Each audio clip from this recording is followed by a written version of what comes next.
All right, so we'll be starting the Quantum 10 procedure for the submental area. So what we have here is just this little tiny pocket of fat under the chin, and I'll start off by numbing the area, then make a small incision and introduce the Quantum 10 probe. When the probe's under the skin, then I'll use the radiofrequency energy to create small micro pockets of fat destruction. Essentially, we'll be melting fat and tightening skin simultaneously. Blood pressure, how are you doing? Fine. I don't feel anything.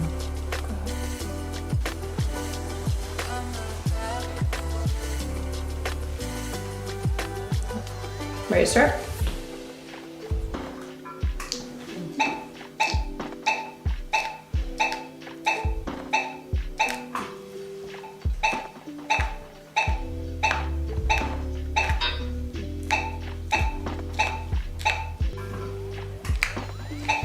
And are you feeling any of this? I really don't feel anything.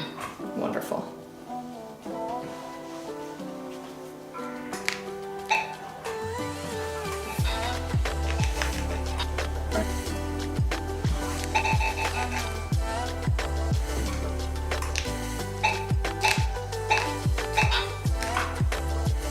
So right now we're applying radiofrequency energy into that little pocket of fatty adipose tissue. And I'm making sure I cover the entire area. And I can actively hear the fat crackling and popping as it's being melted away. So I'm using the hand, my right hand, to feel the probe under the skin.